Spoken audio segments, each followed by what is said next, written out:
চাকরি যে যাবে না সেটা উনি এত আগে থেকে বলতে পারছেন কি করে? উনি আগে থেকে জেনে যাচ্ছেন যে কি রায় হবে, তাহলে সেটা কি করে সম্ভব? এবং সাংবাদিক পদে থেকে এরকম লোককে কেন বিভ্রান্ত করবে? দুর্নীতি বন্ধ করবেন, পিলও হবে না, কিলো হবে না, কিচ্ছু হবে না, দুর্নীতি চালাবেন, সবকিছু হবে।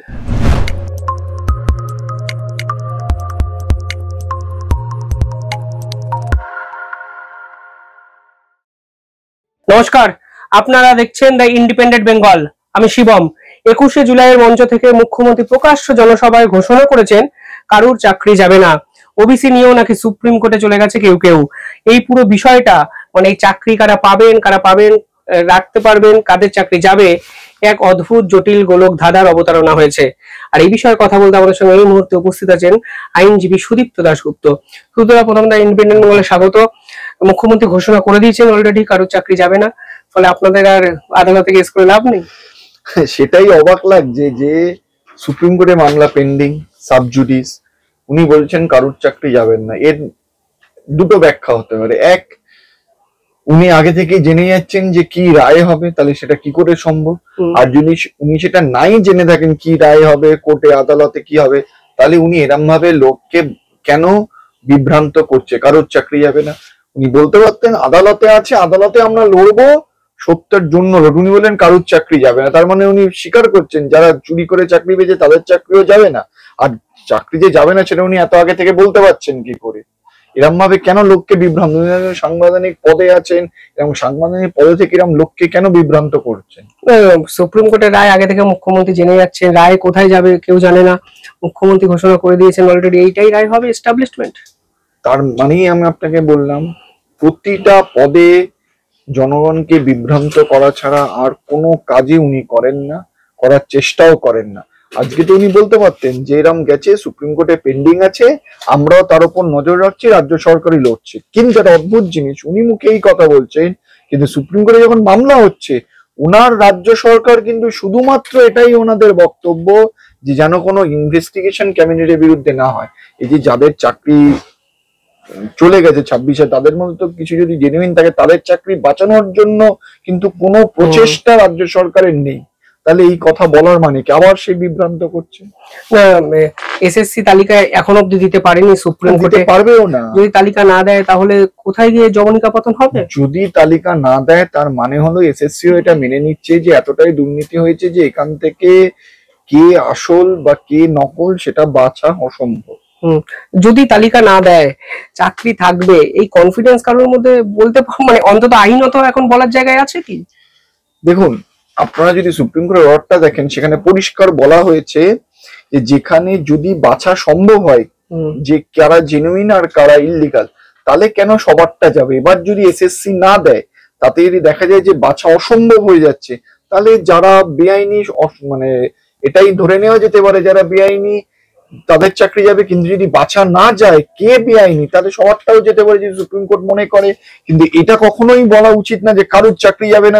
আমরা কি করে যাবো? আমি আজকে এখানে বলতে পারবো আমি এই মামলার সঙ্গে যুক্ত আছি, আমি কখনোই এটা বলতে পারবো না যে সুপ্রিম কোর্ট সবার চাকরি বাতিল করবে। আমি বলতে পারি যে যদি না হয় এটা সম্ভাব্য হতে পারে বা এটা সম্ভব হতে পারে।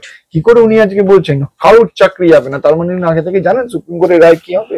শুধু তাই নয়, মানে রাজ্য সরকারের একাধিক হেভিওয়েট আইনজীবী লড়ছেন সুপ্রিম কোর্টে।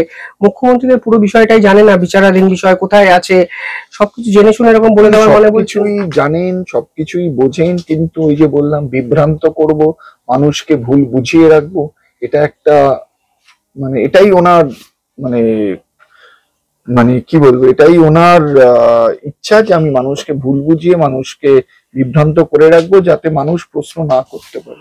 উনি বলেছেন কখনো শুনছেন 42,000 চাকরি যাবে, কখন 26,000 চাকরি যাচ্ছে। দুটো মামলার সঙ্গে আপনি সরাসরি যুক্ত, মানে মামলা আপনারা করছেন তার ফলে চাকরি চলে যাচ্ছে মুখ্যমন্ত্রী বলছেন। প্রথম কথা, এটা আমি তোমার চ্যানেলের মাধ্যমে সবাইকে বলে দিতে চাই, উকিল মামলা করে না।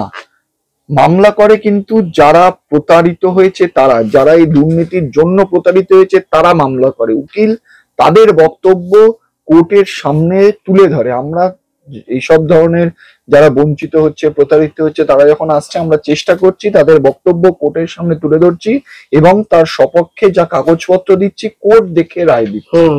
আজকে একটা মামলাও হবে না। উনি একটা রিক্রুটমেন্ট তৈরি করুক যেখানে টাকা খাবে না তৃণমূলের নেতারা, যেখানে দুর্নীতি হবে না। আমি আপনাকে বলছি একটা মামলাও হবে না, বরঞ্চ আমি দেখবো যাতে করে সবার চাকরি হয় এবং কোনো মামলা যাতে না হয় যদি দুর্নীতি না হয়।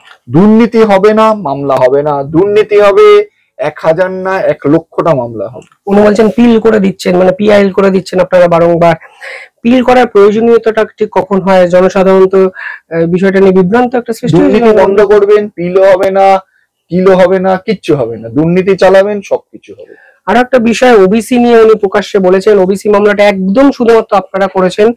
ওবিসি নিয়ে মুখ্যমন্ত্রী বলে দিয়েছেন যে ওবিসি সার্টিফিকেট উনি মান্যতা দিয়েছেন, বেসিক্যালি উনি হাইকোর্টের রায় না মেনে সুপ্রিম কোর্টে গেছেন। দেখুন, উনি এখন অব্দি আজকের দিনে দাঁড়িয়ে 2010 সালের পরে যেসব ওবিসি সার্টিফিকেট ইস্যু হয়েছে সেই সার্টিফিকেট গুলো বেআইনি, ইল্লিগাল। তার কোনো আইনের চোখে তার কোনো বৈধতা নেই।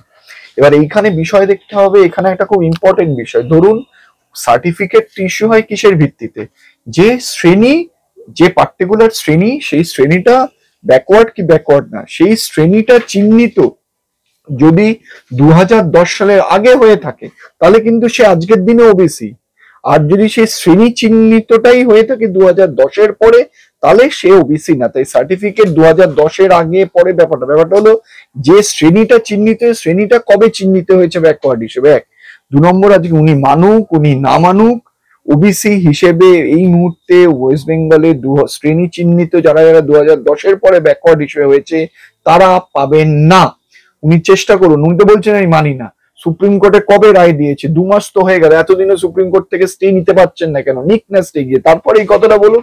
এখনো অব্দি এই যে লোককে মিথ্যে কথা বলা, বিভ্রান্ত করাটা বন্ধ করুন। আজকের দিনে দাঁড়িয়ে ওবিসি সার্টিফিকেট 2010-এর পরে যেগুলো ইস্যু হয়েছে, যেই শ্রেণীগুলো মানে বলা হয়েছিল যে এই পার্টিকুলার শ্রেণী ওবিসি বা ব্যাকওয়ার্ড, তারা আর সেই ব্যাকওয়ার্ডনেস এর সুবিধে পাবে না। যদি কোনো নতুন রিক্রুটমেন্ট হয় তাদের বাদ দিয়েই করতে হবে। এরপরে আমি মানি কি মানেন না, উনি মানে কি মানে না, তাতে কারোর কিচ্ছু এসে যায় না। আইন যেটা সেটাই, কেউ আইনের ঊর্ধ্বে না, আইন যেটা সেটাই মানতে হবে। যতদিন না সুপ্রিম কোর্ট কোনো স্টে দিচ্ছে বা যদি স্টে না দেয় বা স্টে দেয় তাহলেই যা হবে। তার আগে অব্দি, আজকের দিন অব্দি, এই মুহূর্ত অব্দি উনি যেদিন বক্তব্য করেছিলেন সেই মুহূর্ত অব্দি একটাই সত্যি যে 2010-এর পরে যেসব সার্টিফিকেট ইস্যু হয়েছে, শ্রেণীকে নিযুক্ত করা হয়েছে ওবিসি হিসেবে, সেগুলো বৈধতা নেই। ওবিসি নিয়ে আপনারা বলছেন, আপনার কি মনে হয় ওবিসি সার্টিফিকেট যেভাবে ইস্যু করা হয়েছে একটা ভোট ব্যাংকের রাজনীতি জড়িয়ে আছে অন্তত সার্টিফিকেট আদান প্রদানের মাধ্যমে? দেখুন, অবশ্যই ওবিসি সার্টিফিকেট যেভাবে যে তাড়াহুড়ো করে ইস্যু করা হয়েছে তার সঙ্গে অবশ্যই ভোট ব্যাংকের রাজনীতি। কারণ কিছু পার্টিকুলার পদ্ধতি আছে। এতে কি হয়েছে, যারা সত্যিকারের ওবিসি তারা কিন্তু আজকে এই সার্টিফিকেটটা পায়নি, কিন্তু যাদের ওবিসির দরকার নেই তারা কিন্তু হাতে সার্টিফিকেটটা নিয়ে ঘুরছে। এটার কারণটাই এই যে পদ্ধতিতে ভুল করেছে। যেরকম ভাবে সার্টিফিকেট দেওয়া উচিত ছিল, কমিশনকে কনসাল্ট, কমিশন কাদের? West Bengal backward class commission, রাজ্যেরই কমিশন, তাকেও কনসাল্ট না করে রাজ্য সরকার নিজের ইচ্ছাতে করে দিয়েছে। এটাই বেআইনি। এতে কি হয়েছে, যারা প্রকৃত ব্যাকওয়ার্ড তারা কিন্তু এই ব্যাকওয়ার্ডনেসের সুবিধা পায়। আপনারা এর আগে বলছিলেন ওবিসি নির্দিষ্ট সম্প্রদায় বা সংখ্যালঘু সম্প্রদায়দের কিছু ক্ষেত্রে দেওয়া হয়েছে, মানে অনেকে বলছেন যে আপনারা সংখ্যালঘু সম্প্রদায়ের পাশে নেই বলে এই মামলা করে পুরো বিষয়টাকে নিষ্পত্তি করেছেন। সংখ্যালঘু, আমাদের ওখানে স্পেসিফিক বক্তব্য ছিল যে ওবিসি সার্টিফিকেট পেয়েছে তার থেকে আরো অনেক এরকম আছে যারা প্রকৃত ওবিসি সার্টিফিকেটের মানে পেতে পাওয়া উচিত তারা পায়নি, কিন্তু যারা পাওয়া উচিত না তারা পাচ্ছে। সেইটা কেন হবে? সেই জন্যই আমরা বলেছি এটা বেআইনি। আজকে ব্যাকওয়ার্ড ক্লাস কমিশনের কাজ কি?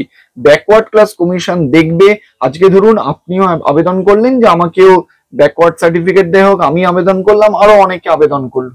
কমিশনের কাজ হলো কমিশন সেটা যাচাই করে দেখবে এদের মধ্যে প্রকৃত কে ব্যাকওয়ার্ড, তাকেই দেবে। আর এখানে কি হয়েছে, কমিশনকে না জিজ্ঞেস করে অ্যাপ্লাই করেছে, রাজ্য সরকারের ইচ্ছে হলো আমি দুজনকে দিয়ে দিলাম, দুজনকে দিলাম না। এটাই বেআইনি। আমরা এইটার বিরুদ্ধে আমরা লড়াই করি। আদালতের লড়াই পরবর্তীকালে চলবে, আপনারা এটা বিশ্বাস করেন? মানে মুখ্যমন্ত্রী ভীষণ ডেসপারেট হয়ে গেছে আদালতের এই লড়াই নিয়ে। এবং আরেকটা বিষয় হলো, অনেক বিভিন্ন সংবাদপত্রে প্রকাশিত হয়েছে সরকারি চাকরি নিয়োগ 50% কমানো হবে বিকজ কোষাগারে টাকা নেই। সেখানে 10 লক্ষ নতুন চাকরি সাংবিধানিক ভাবে 2011 সাল থেকে উনি বলে আসছেন উনি 1 লক্ষ চাকরি দিয়েছেন, 10 লক্ষ চাকরি দিয়েছেন। নতুন চাকরি দেওয়ার তো দূরের কথা, যাদেরকে উনি এক্সপ্লয়েট করছেন, যারা কন্ট্রাকচুয়াল বেসিসে আছে, দিনের পর দিন এক্সপ্লয়েট করেন, তাদের আগে পার্মানেন্ট করুক না। উনি যদি এতই জনদরদি হয়, তাদেরকে পার্মানেন্ট করুক, ঠিক আছে? তারপর তো 10 লক্ষ চাকরি দেওয়ার কথা আসবে, আগে তাদের পার্মানেন্ট করুন না। সব জায়গাতে এমনি আপনাকে বলছি, ডাইরেক্ট রিক্রুটমেন্ট বন্ধ হয়ে গেছে। স্কুলে কিছুটা হয়, কিন্তু তাও এই দুর্নীতির জন্য সেটাও বন্ধ। অন্য যে কোনো জায়গায়, সব জায়গায় দেখবেন কন্ট্রাকচুয়াল, হেলথে contractual, food SI contractual, maximum জায়গায় কন্ট্রাকচুয়াল। কেন? কারণ সরকার চাইছে না পার্মানেন্ট। আর যাদের কন্ট্রাকচুয়াল করছে, যেখানে সুপ্রিম কোর্ট বারবার বলে দিচ্ছে আর কোনো চুক্তিভিত্তিক কাউকে নিয়োগ করা যাবে না, সেটা তারপরেও রাজ্য সরকার এরকম কন্ট্রাকচুয়াল অ্যাপয়েন্টমেন্ট দিচ্ছে। এত যে কন্ট্রাকচুয়াল অ্যাপয়েন্টমেন্ট দিচ্ছে, তাদের আপনি আগে স্থায়ীকরণ করুন, রেগুলারাইজেশন করুন, তারপর এত কথা বলবেন। অবশ্যই, অসংখ্য ধন্যবাদ। পরিষ্কারভাবে সুজিত দাশগুপ্ত বলছেন মানুষকে বিভ্রান্ত করবেন না। আর আপনি মুখ্যমন্ত্রী হতে পারেন, কিন্তু সুপ্রিম কোর্টের রায় আগে থেকে কিভাবে জানলেন? আর যদি নাই বা জানেন, তাহলে প্রকাশ্যে কিভাবে বলছেন কারুর চাকরি যাবে না? প্রশ্ন অনেক। এই দ্বিধাদ্বন্দ্ব কোথায় গিয়ে কাটবে, সময় এর উত্তর দেবে। অসংখ্য ধন্যবাদ সুজিত দা। ধন্যবাদ। আপনাদের কমেন্টে জানাবেন আপনারা কি ভাবছেন। অন্তত এই ইন্টারভিউ পর অনেক প্রশ্ন, আপনাদের উত্তর সামনে চলে এলো। ধন্যবাদ।